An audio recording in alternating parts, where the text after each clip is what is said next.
I'll be buried in my grave before I become a slave, yeah.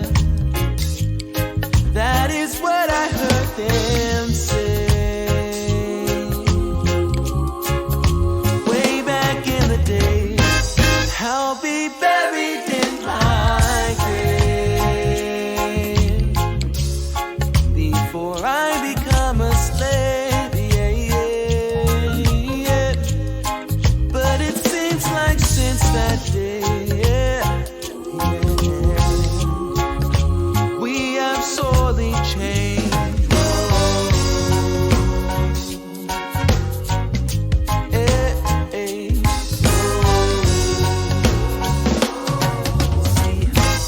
I'll be buried in my grave before I become a slave, yeah, yeah. That is what I heard them say, yeah. Way back in the day. I'll be buried in my grave, yeah, before I become a slave, yeah, yeah. But it seems like since that day, yeah, we have sorely changed. Whoa. Hey, hey. Whoa, oh, oh, oh, oh, oh, Whoa, oh, oh, oh, oh, oh. And now, live from beautiful Myrtle Beach, South Carolina, you're watching My Fellow Americans with your host, Spike Cohen.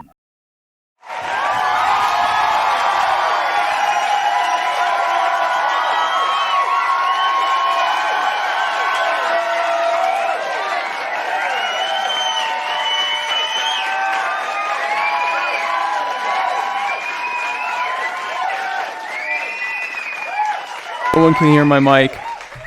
What the hell is happening right now? I can't hear Spike. Yeah, no one can.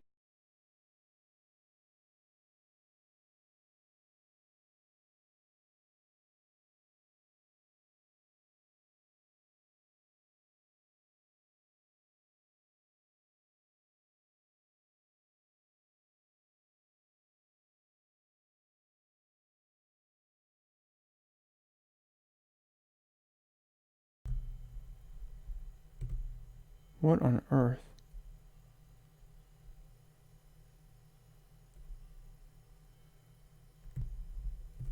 Hi!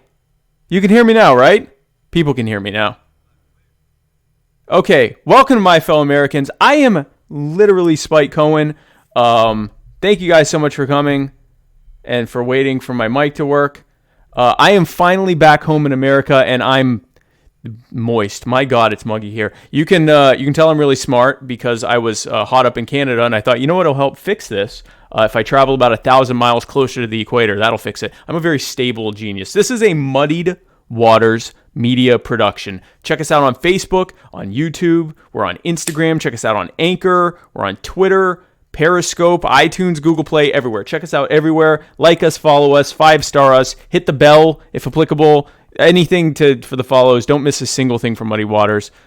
Share this right now. The last thing I want is for any of your closest loved ones to miss a roughly hour-long libertarian podcast on a Wednesday night. Give the gift of Spike Cohen today. Kids love it. This program is brought to you by Anchor. I will be plugging that later, roughly halfway through the show, hopefully at a very inappropriate moment. The intro and outro music for this and every episode of My Fellow Americans is from the amazing and talented Mr. Joe Davi. That is Jodavi. Check him out on Facebook, on SoundCloud. Check him out on Bandcamp. Be sure to check him out on Bandcamp. It's jodavimusic.bandcamp.com. Thank you so much, Joe Davi, for that. I'd like to thank, who am I drinking water from? Nestle, for this delicious drinking water that I'm drinking on this episode. No more Canadian water. We're back in the States. Shout out to Tehran Turks' Momnum. And as always, guys, we have a very special event coming up next week that I'd love to tell you about. It is called Demageddon 2. We are intersectional boogaloo. We are covering the Democrat debates on Tuesday and Wednesday of next week, July 30th and 31st at 8 p.m. Eastern, right here on Muddy Waters Media. Me and Matt Wright will be watching that amazing event, which hopefully we'll all get healed by Marianne Williamson. I will also be seeing Marianne Williamson tomorrow night, probably going live if they let me. We shall see. But yeah, so be sure to check that out next week. And guys, so without any further ado, guys, my guests tonight are the gatekeepers of libertarianism. It is they who determine who is and is not a real libertarian. And the answer is, well, none of you are real libertarians. Only I am the true libertarian. But enough about me. My fellow Americans, please welcome my guests tonight. My first guest is John Hudak. He is the Connecticut State Coordinator for Adam Kokesh's 2020 presidential campaign. And Kevin Shaw is the chairman of the Libertarian Party of San Fernando Valley. He's the director of Freedom and Philosophy at Liberty Institute of Freedom and Economics. And he is an at-large representative of the Libertarian Party of California, and he's basically just a lazy guy who does nothing all day long. Gentlemen, thank you so much for joining my fellow Americans. Thanks for having us on. Howdy. Yeah, love to have you on. And of course, we would be remiss not to mention the man who couldn't make it tonight, our fallen comrade who was struck down in the very prime of his life. It was a tough decision to move ahead with this episode, but we realized that it was what you would have wanted. Our thoughts and prayers go out to your loved ones, and we take this moment to remember you, Jordan Logue.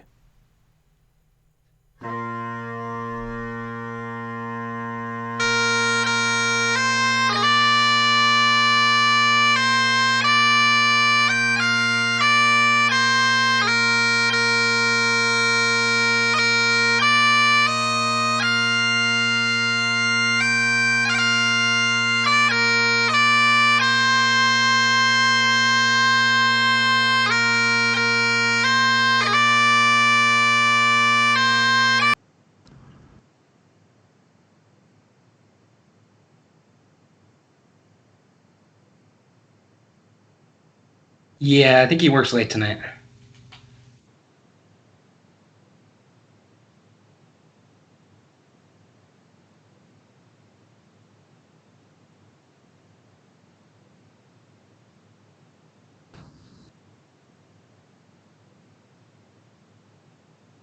Yeah.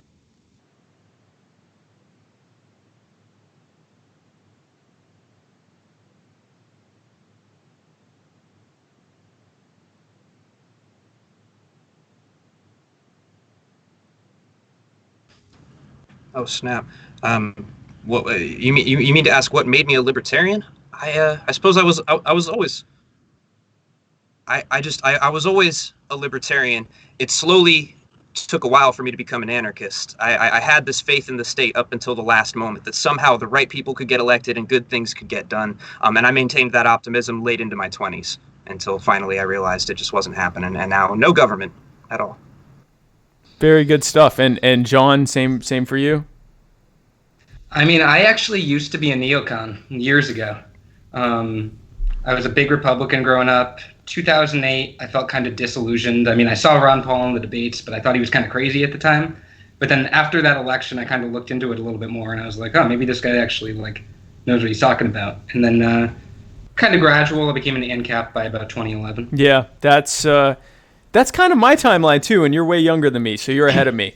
I was a neocon as well, and then kind of became sort of a constitutionalistic minarchist, and then I was there for. I just kind of I found myself more and more working my way down until it was like, wait a second, I don't think I want any government, and that was probably maybe not 2011, maybe 20. Yeah, no, probably right around 2011, because I remember I'm like, okay, if our options are Mitt Romney and Obama, then I think we're asking the wrong question. And I think maybe we're asking ourselves the wrong thing here. Maybe we should be asking, do we need any of these people? And I think maybe the answer is no.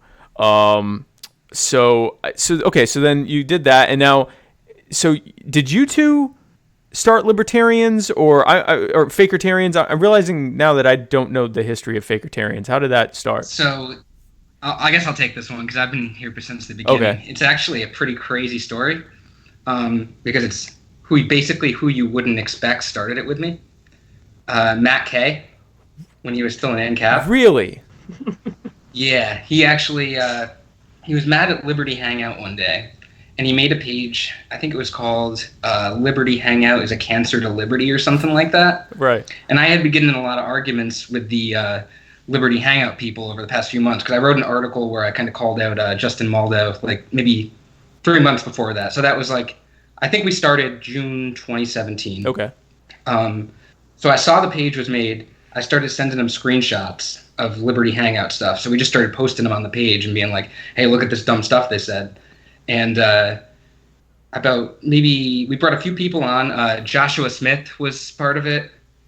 Some others too. Kevin, you came on later, right? Yeah. I came after Fakertarians died. Okay. So we switched the name to Fakertarians maybe 2 or 3 days after it started. And the Liberty Hangout people thought we were changing it like to hide from them. They were making posts about it. Like Chris John Cox, one of the people he's a producer for Richard Spencer or something like that now. As any real libertarian would be, of course. Oh, I know. I think he works for David Duke too. He's out there. I'm not even making this up. Like, no, I know. That's why he it's made funny. A post like, "Oh, they're hiding from us." Oh God. And then Augustus Invictus was on the post saying like, "Dox all leftists" and stuff like that. So some guy made like a picture. So this guy named John Carter who likes to block everyone. He made a picture with like they found out who a few of us were. So it was like a picture of me, Matt, Josh, and 2 other people, and it said like Antifatarians or something on it. I like that. I like that. I'm gonna. It's in the discussion. Note to self: make Antifatarians page. I like that. That's a good page name. That and Nicholas Sarwalk not sock account. Those are the 2 pages I'm going to be making soon. Oh yeah. So okay, cool. So that is funny. So the mission of Fakertarians is obviously to find fake libertarians in the community and to out them. What would you say is the main purpose of that? Do you see it as like a legitimate tactic to keep frauds out of the liberty movement? Are you doing it just for laughs, or is it kind of a combination of both? I'd say the main purpose is keeping frauds out of the liberty movement. I mean, we like to give people laughs and all that, but we feel like there's like a real purpose behind it with that. Kevin, would you say about the same? Like, you know, yeah, it's funny, but this is about keeping out Fakertarians. Oh, absolutely. The Fakertarians page isn't out there to just grow its audience. Otherwise, it would have a bunch of followers that were outside the liberty movement. It's largely targeted to other libertarians to kind of inform them and act as a watchdog against bad behavior in the party. Right. And the movement at large. Right. And it's funny because you guys, like you said, your reach is somewhat limited because you're targeting specifically libertarians, but you have an incredible engagement on your posts and even in your group, which only has a few hundred members, which really speaks to the fact that one of the favorite things that libertarians do is like say that other people aren't libertarians. The thing with your group is that you're actually like, you're not just going after people with like, it's like in a lot of other groups, you two would go after each other because John, you're more of, I guess, like a right libertarian or a libertarian capitalist, and Kevin, you're more of like a libertarian socialist, and so you guys would tell each other you're not real libertarians. And this is more fruitful because you're actually going after people that don't believe in the basics like self-ownership and personal liberties and things like that. You're going after actual people that really they're saying libertarian, but there's not really anything even remotely libertarian about what they do. Yeah, I mean, it's people who like Hitler and Stalin, unironically. I mean, like, actually, like, I have people in my head right now I'm thinking of when I say that. Yeah, I know exactly who you're thinking of. It's horrible. It's crazy because, there's actual, like, North Korean apologists. And I guess maybe I've gotten so used to the Third Reich apologists that I'm almost jaded to that now. I'm like, yeah, that's just a part of the liberty movement. There's people that unironically call themselves libertarians, and they'll explain how Hitler really, if you think about it, didn't really do that much wrong. And so I guess I'm used to that, but now I'm seeing like people that are defending Juche or whatever it's called, the Kim Jong Un ideology, and I'm like, wow, this is wild stuff, man. Like I don't get it, but it's crazy to me. I wanted to ask the biggest thing. So I think most people would say that. Well, maybe that's not true. Would you say most people would agree with you that Liberty Hangout is kind of a fake libertarian outlet at this point, or are there really like a lot of hangers-on that are still saying, yeah, no, they're definitely libertarian? I would say most libertarians would agree with us by this point. I mean, they've really gone like full Trump worship stuff. Like I saw them the other day. They used to be like into Bitcoin and stuff like that, and then Trump wrote the thing about Bitcoin where he didn't like it, and they were defending that the other day. They really just go with whatever Trump says at this point. So they're pro Federal Reserve note now? Is that they're? I mean, it seemed that way. I mean, they didn't say that explicitly, but they just go with whatever Trump says. That is. I feel like they're just trying to market to like Fox News boomers now. It's crazy, and I mean, I'm not. Okay, so people will make fun of. I'm not someone that gets into like making fun of people's appearance and stuff like that. But it seems like there's just like so much bad blood that there's just people like attacking each other now, so I don't really know the Liberty Hangout people that much. Were they always like that, or did this like just suddenly happen, or like what is it? Based on like, 'cause I've known who they were for a while. I'd say they started off kind of constitutional libertarian, but it's weird because they called themselves ANCAPs, but they still kind of made excuses for government. I mean, that's part of the reason we started the page. But around the Trump stuff, they really started getting into that. And I mean, they went after Bill Weld. I mean, rightfully, I go after Bill Weld myself. Right. But then they started to get really into the anti-immigration stuff. I don't know if you know who Jared Howe is, but he was one of their writers. The John Cox guy I was talking about earlier was one of their writers. He was like their lead editor or something like that at one point. But Howe was probably the worst, and he was one of the ones we were really targeting early on. I mean, he kind of masked it a little bit, but you could tell like the guy really did not like Jews. Like his posts were like seriously, but it was kind of proven that we were right about him eventually, because when Chris Cantwell was in prison, Howe co-hosted his podcast with him. Oh, wow. I mean, he was already out of Liberty Hangout by that point, but yeah. And I mean, Maldo now, he's the guy who's in charge of it. I think he's going more they did kind of like push out like the worst elements of the alt-right that were there, like John Cox and this other guy that got kicked out for literally defending Nazism. But Maldo's kind of just gone like full Trump. I mean, I feel like after his girlfriend, Caitlyn Bennett, the Kent State gun girl. Yeah. After she got famous, he just kind of started appealing to like the conservative crowd and not writing anything more about libertarianism. Because I'm sure part of it, and I think Stefan Molyneux, it's a similar thing.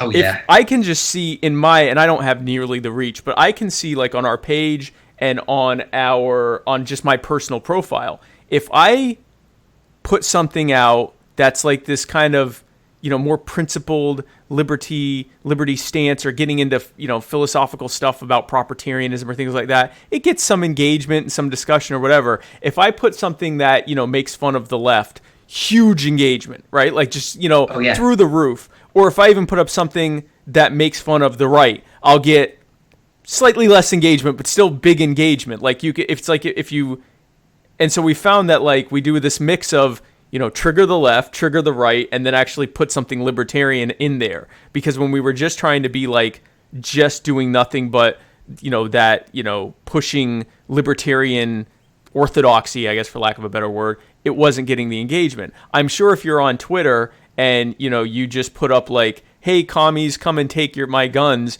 and, fire a gun, you've got, like you said, you got every Republican boomer in the world sharing that and going, the future is great, in all caps, the future is great. Look at these kids, Trump 2020. And that so I guess it makes more money. And I've noticed Molyneux, like, over time has more and more. I mean, do you think he's actually becoming a Nazi, or do you think that's just because it gets the click? He's getting pretty close to gone. I forget what he said the other week, but he was saying something about how he wondered if Jeffrey Epstein molested any Jewish girls or something like that. I'm paraphrasing, but it was something along those lines, like where he was insinuating that he wouldn't because he's just out to get the white people. Because that's what matters, right? Like, if you hear someone's raped a bunch of little kids on a private island and tortured them, you want to make sure they weren't all Gentiles. That's like that's a big deal, right, guys? I don't get it. So at this point, I guess we can just go through different groups and people that are being accused of Fakertarianism, and you can tell me what you think.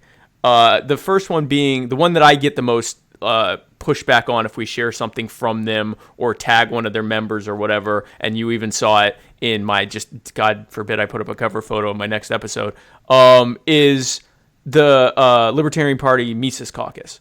I'm saying that right? Mises? Yeah. So when I first heard of the Mises Caucus, it was when Josh Smith was running for chair, Libertarian Party chair. And people were like, well, he's with the Mises Caucus, and they're a bunch of alt-right Nazis. And I'm like, I knew that Ludwig von Mises definitely wouldn't have been considered an alt-right Nazi. And so I'm like, all right, well, let me look into this. So I joined the Libertarian Party Mises Caucus group, I think in like 2017, beginning of 2018, something like that, whenever his run was, same time frame.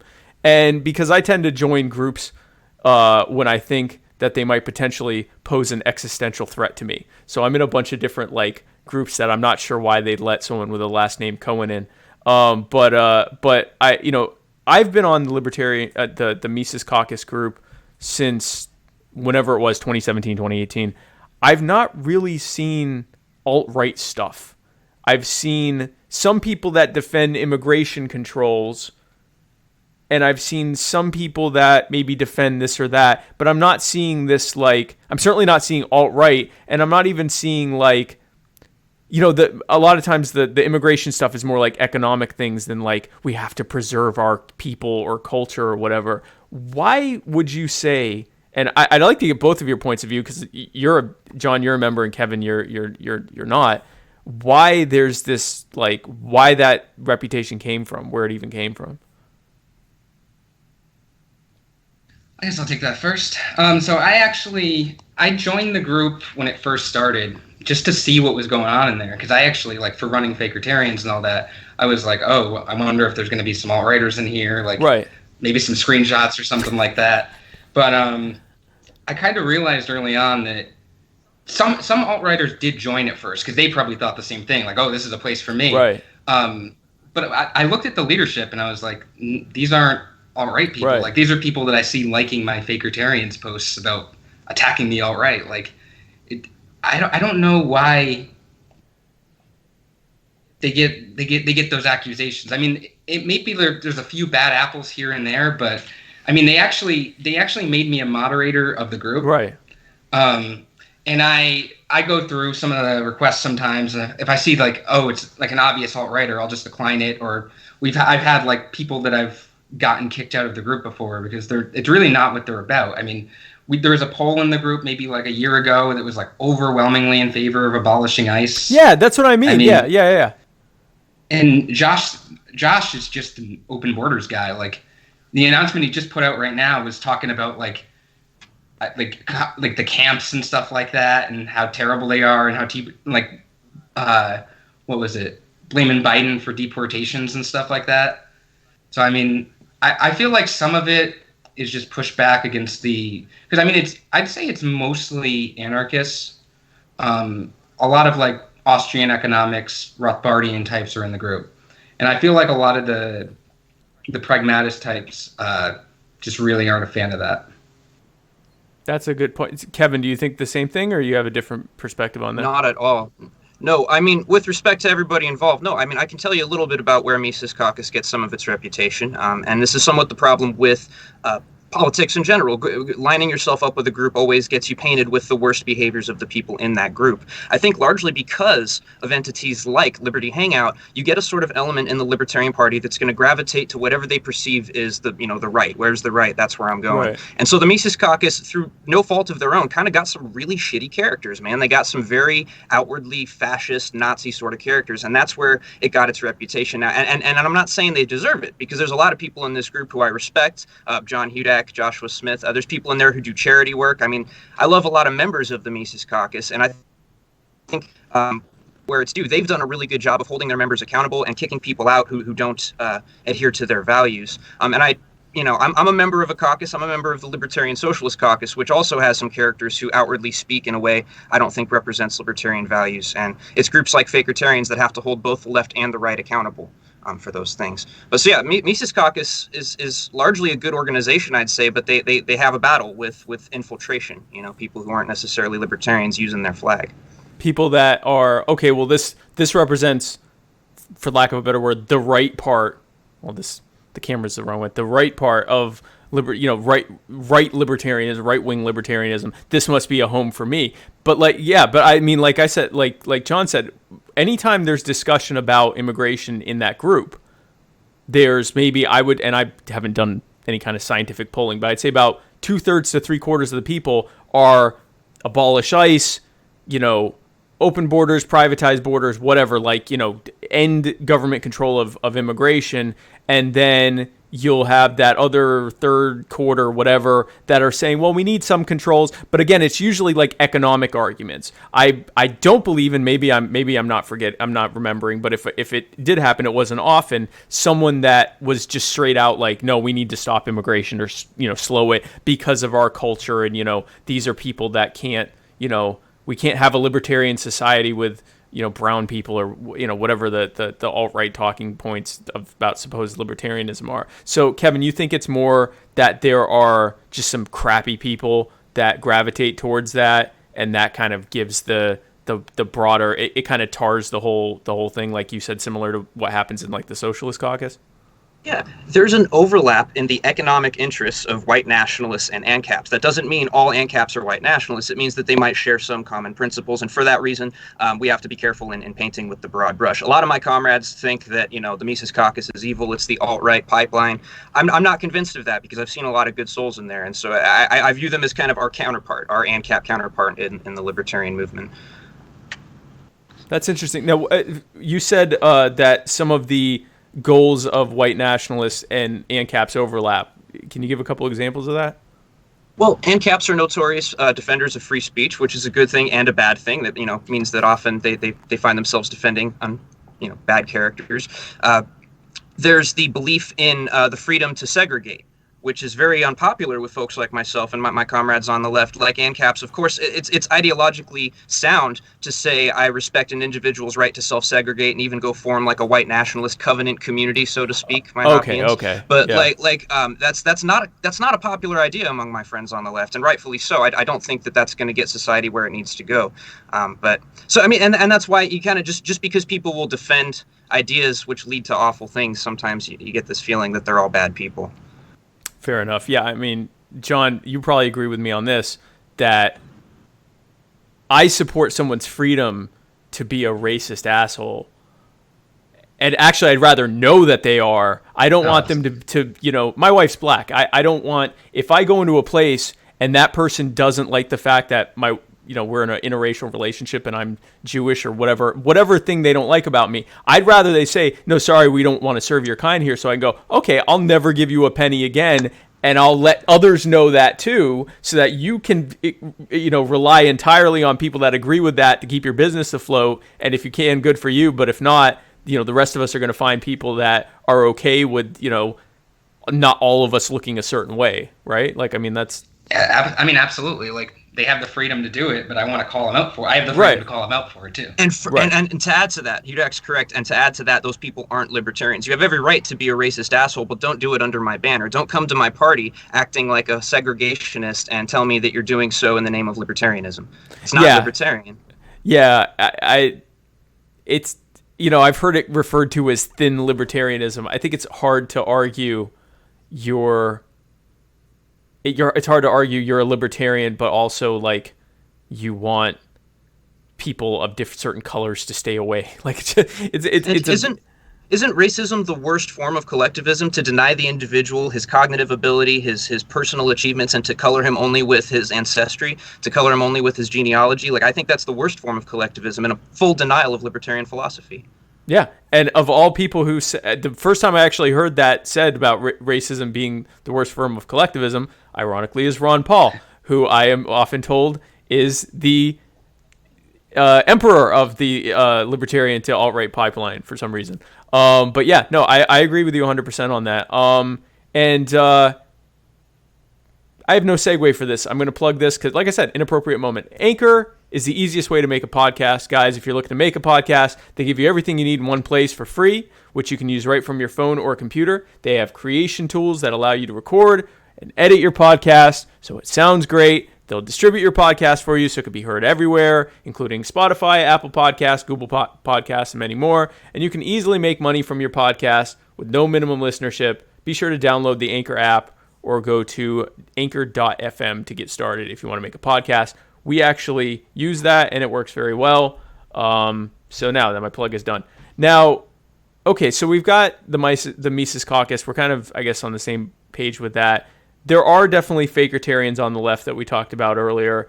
I've also heard, not so much as with the Mises Caucus, but I have heard with people say with the Libertarian Socialist Caucus and the Libertarian Party Audacious Caucus, that, you know, those are, if there's a libertarian to alt-right pipeline, that's the libertarianism to communism pipeline.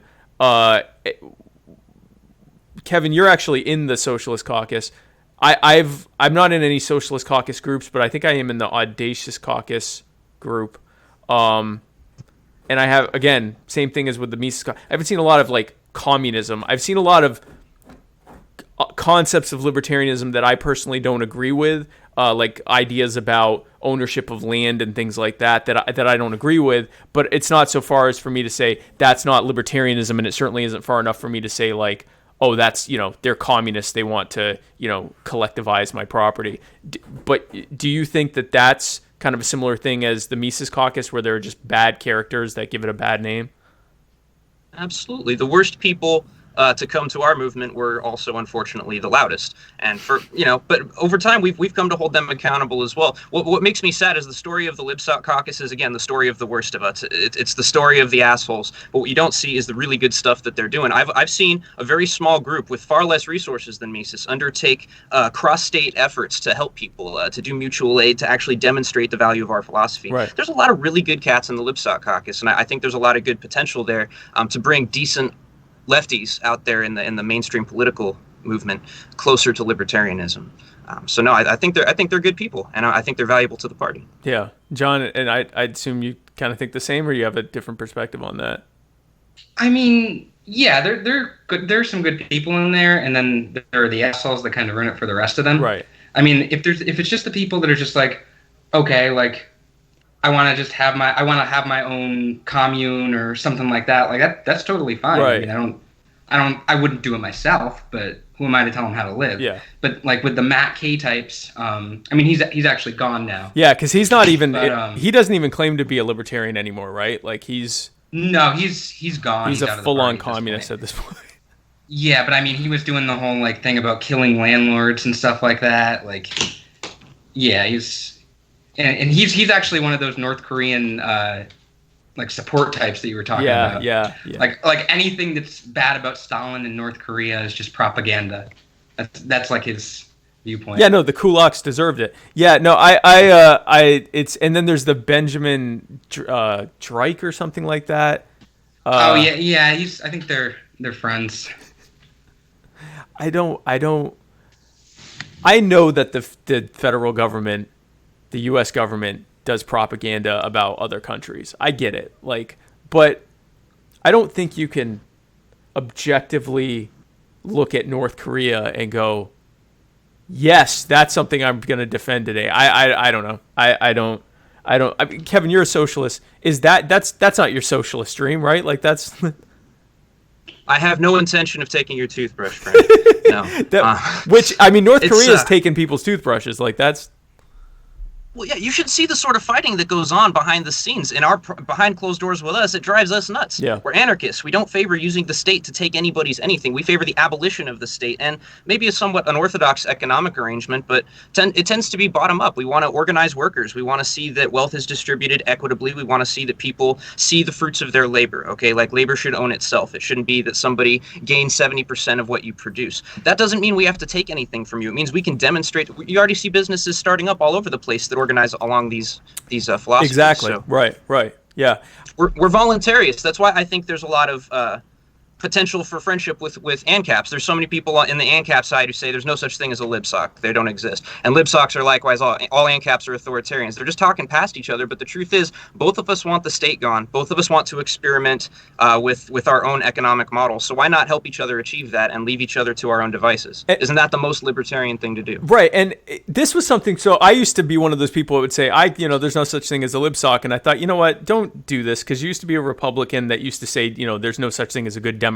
Stop. And so I've reached out to people, and you were one of them, and I thought, let me just hear what they have to say. They can't take my toothbrush from the internet. So let me just, talk to them and see. And the more I talk to them, I'm like, okay, I don't agree with everything, but I realized something in those discussions.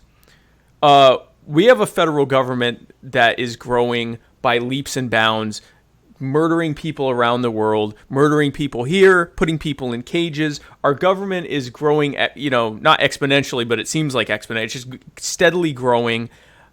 Around the world, statism is still a thing. All governments are growing. The vast majority of people haven't even been exposed to anything even resembling the liberty discussion. It seems like for me and you to be arguing about what a post-state society is going to look like in terms of things like, the stickiness of property ownership, or whether you can own land or not, or the subjective theory of value versus the labor theory of value.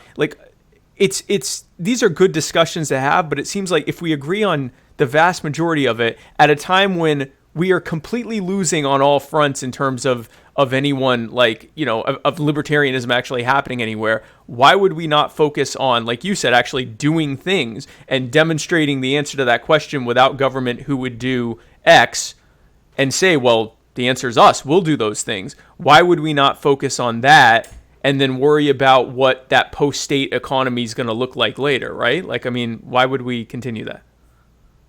Certainly, and I would go so far as to argue multiple different models of economy are going to be necessary post-state. We're going to have to see what best serves mankind. It's all theory right now. None of this has ever been done. ANCAPs and libsocs equally are talking about utopias. We're talking about ideas that have never truly been experimented with. So I think everybody should have a chance to give it a go. John, what do you think of that with the idea? Because I tend to lean more towards that a freed market isn't going to look like any specific thing. What do you think of that?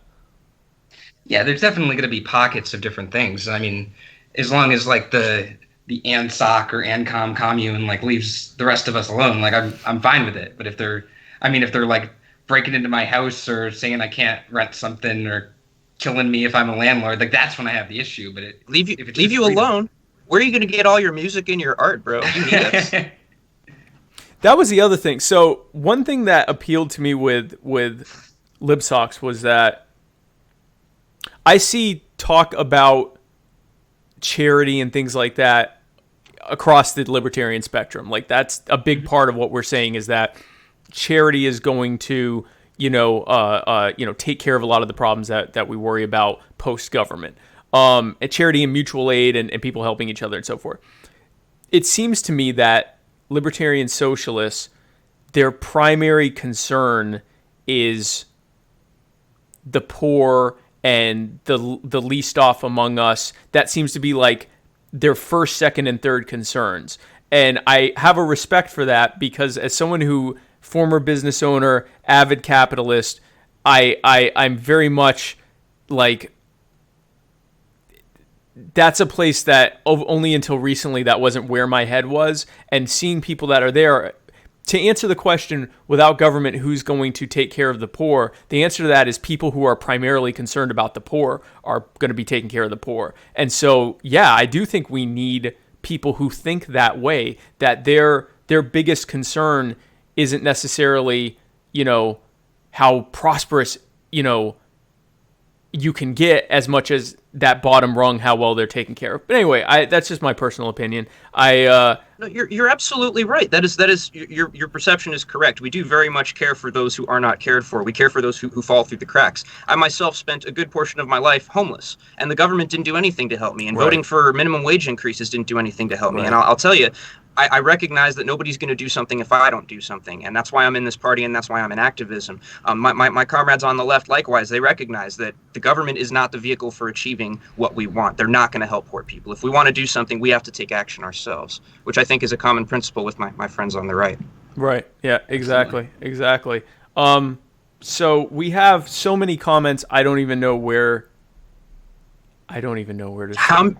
How many of them are anti-Semitic? That's a good question.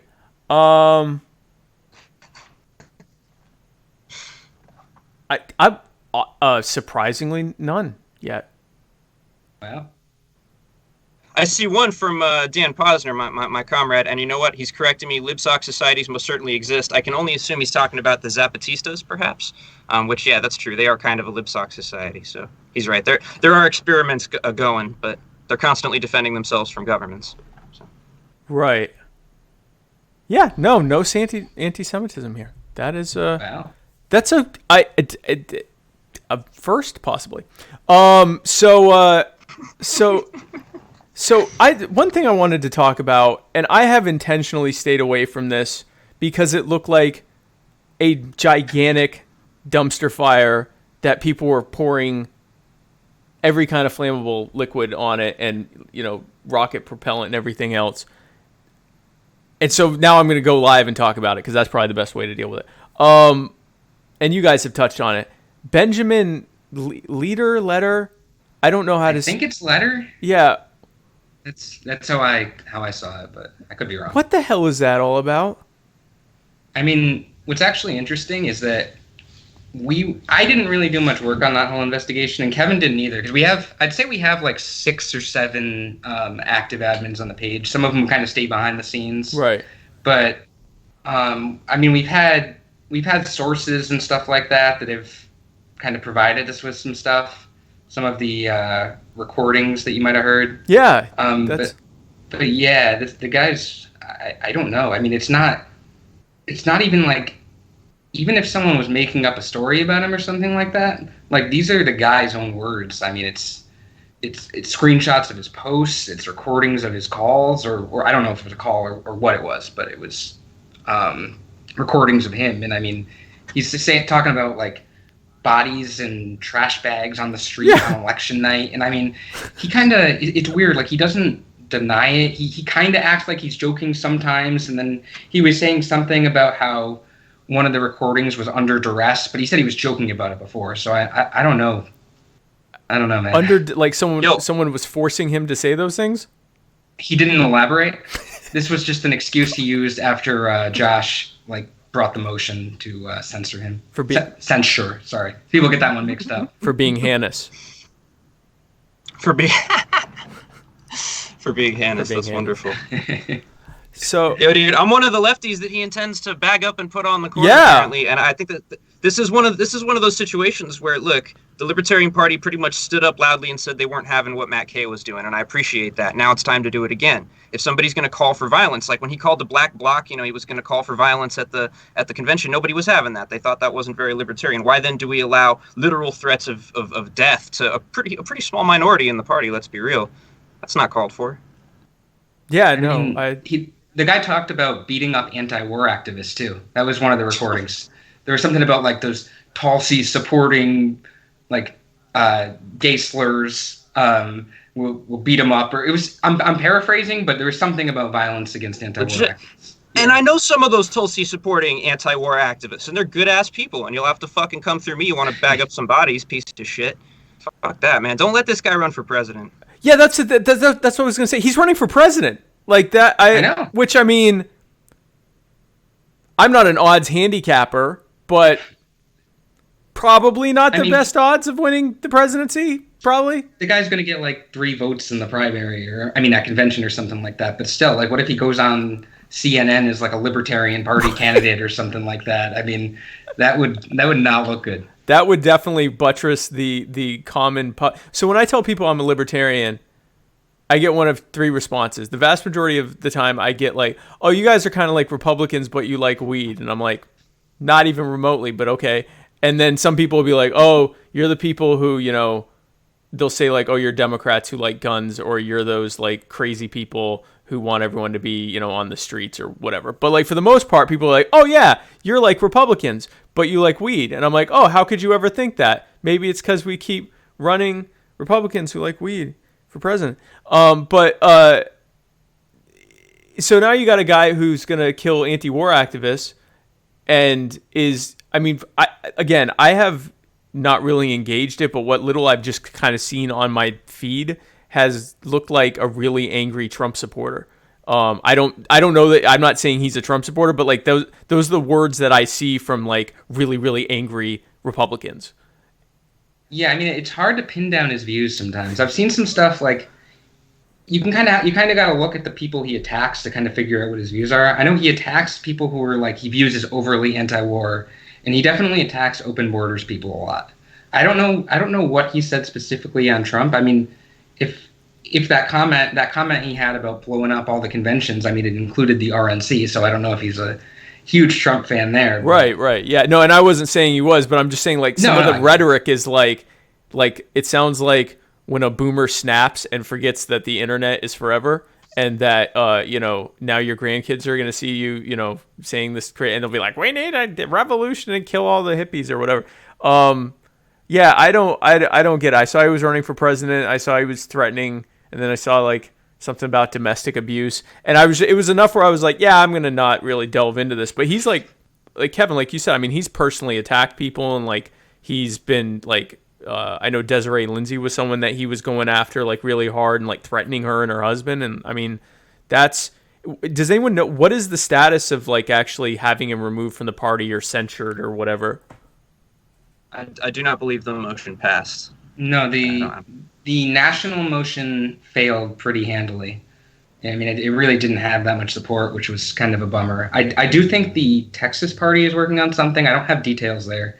If someone who's watching this knows about it, just say something in the comments. But, yeah, because I think the local party did something too, where like I'm pretty sure he ran for something in a recent election cycle, and for a primary for the Libertarian Party, and like none of the above beat him in the primary or something like that. Yeah, I think I'm less concerned about his impact on the party as I am about him like hurting someone. Like someone getting, even himself, like someone getting hurt instead of like someone making sure this guy's okay and like getting help that he needs or something like that. Again, I know very, very little about him. So, if you end up watching this, I hope that you find some peace and get better. 'Cause it sounds like you're probably the one person who's probably the most tortured by this. So hopefully, that would be what I would say. We have a question from Oh Kiss My Bass on YouTube. I think I'm saying that right. Yeah. Who asked, "Do you think the Libertarian Party is controlled opposition?" John, what do you think about that? No. I think there's a lot of well-meaning people. I do think it's kind of a little bit of a dumpster fire right now, to be kind of frank with it. But, the people mean well. I just don't think it's been that effective right now. I think we can turn that around, but we'll see. Okay, Kevin, what do you think?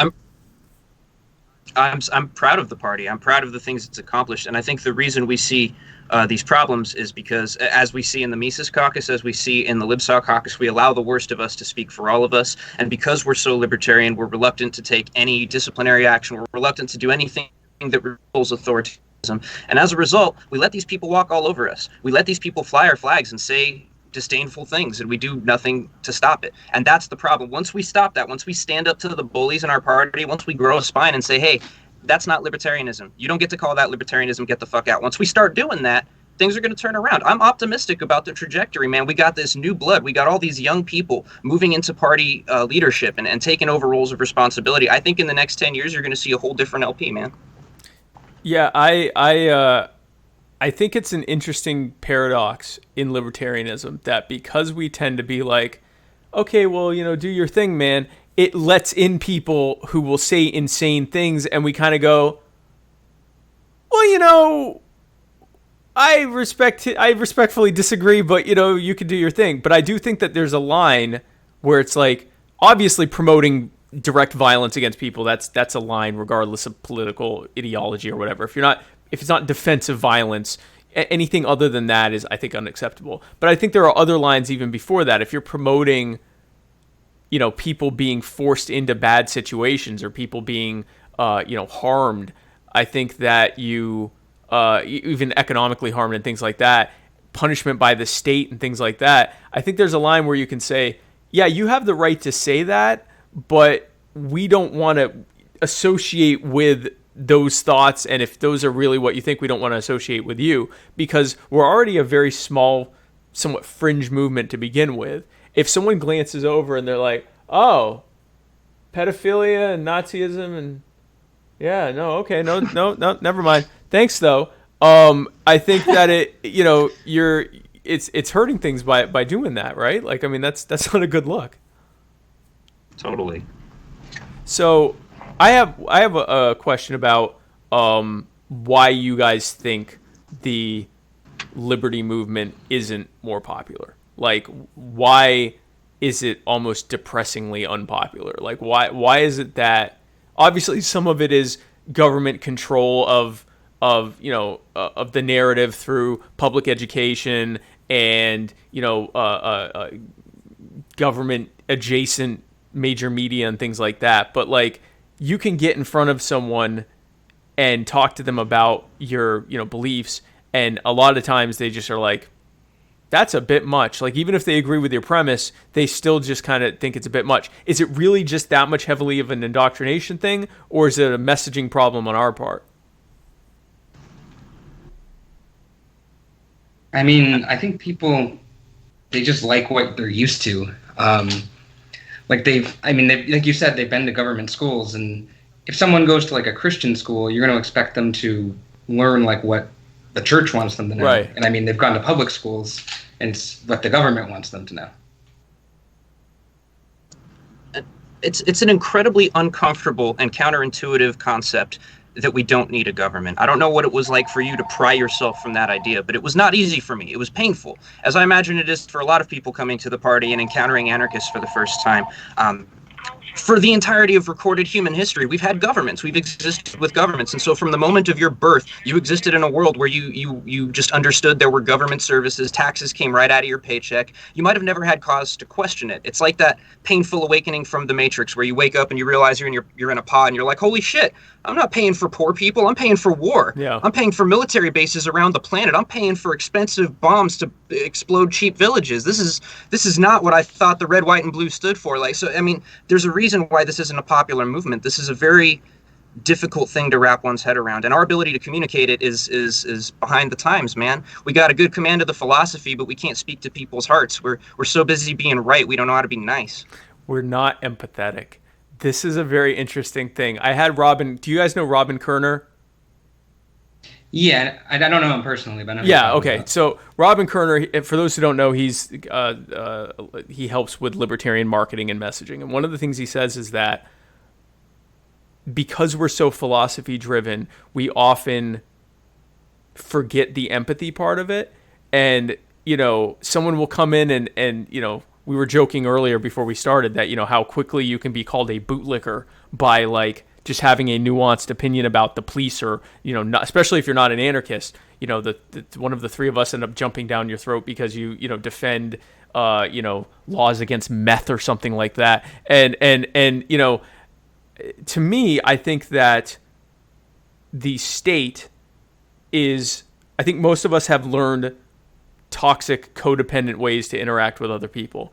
And I think that the state is just an expansion of that. If you look at the things that are taught about healthy relationships versus toxic and codependent relationships. If you look at how people interact with one another within the state, where your neighbor becomes your enemy because you're voting against each other, but neither one of you is going to leave, and that one has better bow to my will. That's all codependency, and I think a lot of it is just bad relational foundations that just multiply out into how we interact with the entire rest of the world. And I think when someone comes in and says, you don't have to do that, we can have voluntary interactions with people, we can have voluntary associations with people, the way that you want to live your life can be done, and you can let other people live their lives, it sounds so foreign that even before you even get to the idea of no government, it's like, well, no, I have to stop the bad people. And they're not thinking about the fact that the bad people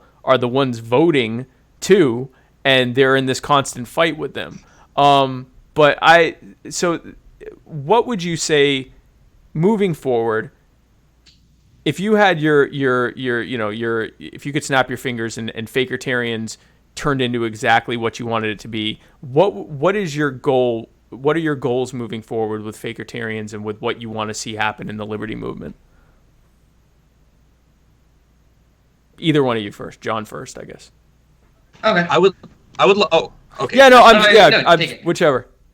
Okay. I would like to see us develop a private militia that will allow us to fend off government forces and enact anarchy across the country. But that's a long-term goal. I don't know about John. I mean, that one's I don't know if we can pull that one off. But I mean, just continue to call out the bad actors and get them disassociated from. I mean, I feel like that's what we were trying to do with Liberty Hangout and Chase Rachel's as a radical capitalist. I mean, I feel like these people are kind of poisoning the movement, and we just gotta get them out of there. I would love to help with the militia thing. Sadly, I lost all of my guns and ammo at that tragic day at sea. So I can't help. Sorry. But I'm there in spirit. I don't know what I don't. No, we're not. We're not going to deploy ground forces. We're going to have an orbital laser cannon that's just going to handle shit from space. Even better, which that should be legal. So we here at Muddy Waters support full and total legalization of recreational plutonium and whatever technology is involved to make the laser thing that you were just talking about. So guys, thanks again for coming in. I really enjoyed having both of you. Hope to have you on again. I want to give you a chance before I let you go to give any final thoughts that anything that you want to promote, anything you thought we didn't get to touch on. You have as much time as either one of you want. John and Kevin, the floor is yours. You got anything, Kevin? Make a friend you don't agree with. Shake a hand across the aisle and do something to fuck up the government today. Go feed some homeless people. Do something nice, man. This is a beautiful movement. Let's treat it like one. Let's treat people like friends. That's all I got. I don't got nothing to plug. I don't have anything to plug either, but I mean, gotta kind of agree with what Kevin said. Yeah, that was actually pretty beautiful, man. Like I don't know if I can top that. Yeah, I don't know if I can top it. I think I may just turn off the feed.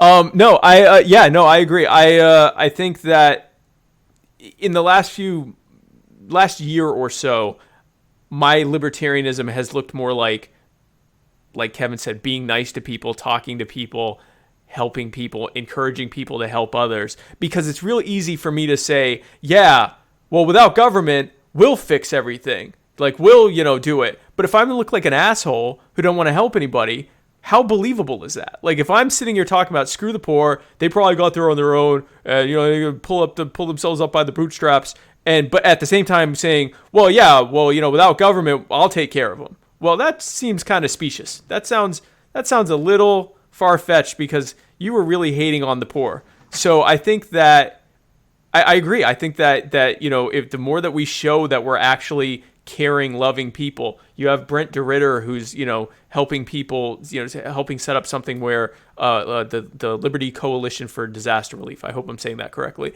Where when disasters happen, basically rednecks with trucks show up and boats show up and help and rescue people without any intrusion by the government.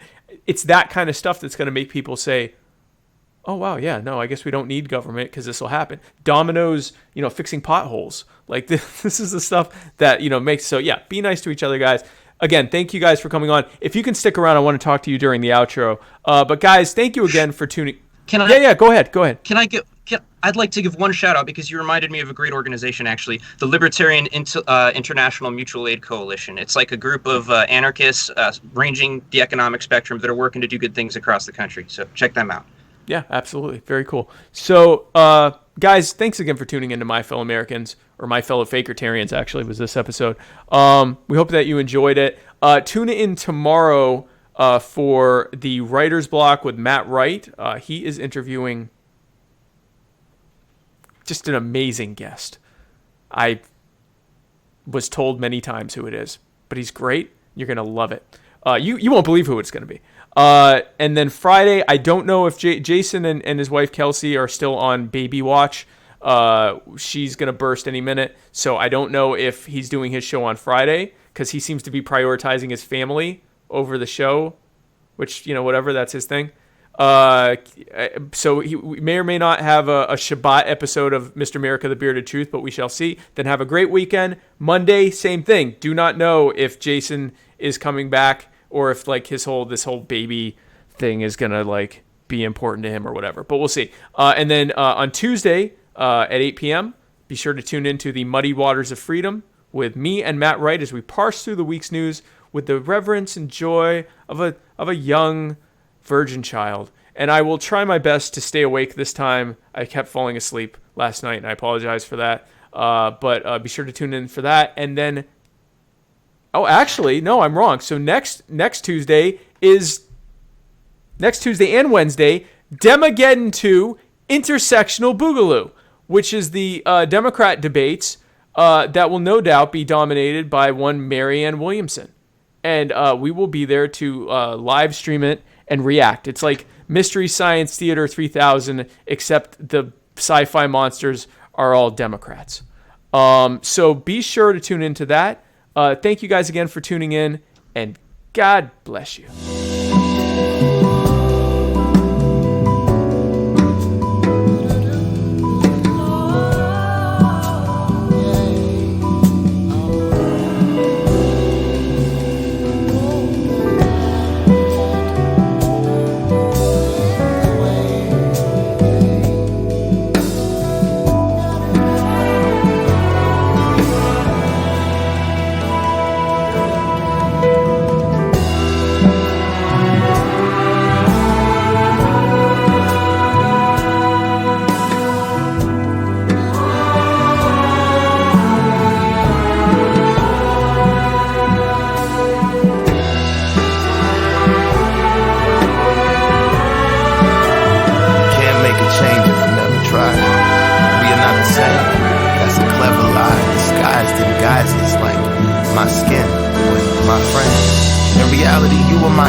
They say about an eye for an eye in a time when the blind lead the blind. Who am I to deny I would cry when a loved one dies? I recognize that body outside, bullet holes in the body that was alive. Now confined to a chalk outline. Find out how, but you never know why. It ain't even make it to the news at 9. It ain't even make it to the news at 9.